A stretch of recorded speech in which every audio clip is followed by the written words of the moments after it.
Hey everyone, Mark here. Today we're going to be talking about Judas Priest, Defender of the Faith. It's the 40th anniversary of this album.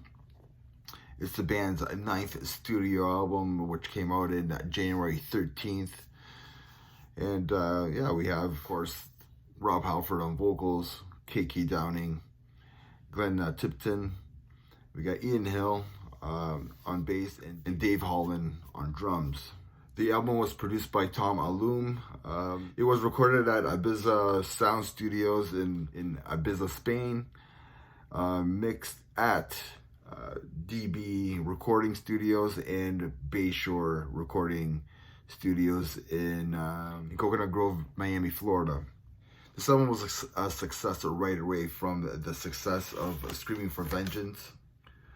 Some critics have called it Screaming for Vengeance 2, which I don't disagree with that. Judas Priest was flying high at this time. Rob Halford had said that they stayed sober enough and stable enough to record this album. The artwork was done by Doug Johnson, who did the previous album, Screaming for Vengeance, and who did the album after this, Turbo. The Italian who's on the cover on this, he represents the defender of metal, and he's the master of metal, so he's here to fight for metal and stuff like that, which pretty cool art concepts of the album. The cool fact is that this is the first time Judas Priest used the Judas cross, which was used in Sad Wings of Destiny, and it's on Defenders of the Faith in the title of the battalion. It has the Judas Priest cross there, the Judas cross.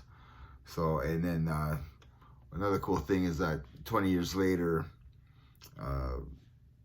we haven't seen the Judas cross used on the cover art until this new album that's coming out in March. So pretty cool fact, right? So also there was some controversy on this album. The Parent Music Resource Center, the 50-50 on the list of that list. One of the songs on that list was "Eat Me Alive," which was number 3 on that 50-15 list, because the song was about oral sex at gunpoint, committing oral sex on gunpoint. Because at the time, Judas Priest were party animals. They were having fun with lyrics in their music, and they found the lyrics kind of funny. This backfired on the Parental Music Resource Center because it just made Judas Priest and other bands more popular, right? So sales went through the roof. Now, favorite songs on this album. The Sentinel is just a classic. It's a heavy metal anthem. It's one of the best heavy metal songs out there, right? So, Free Wheel Burning is a killer song.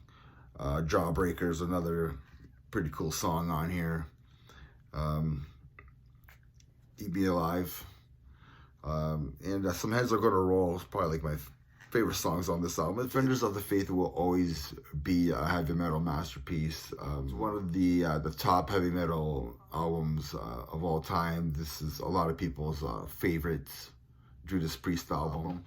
And 40 years, and this album's still going strong. I think people are always going to talk about this album. So let me know your thoughts and what you think about this album. And remember, everybody, metal never dies. Cheers.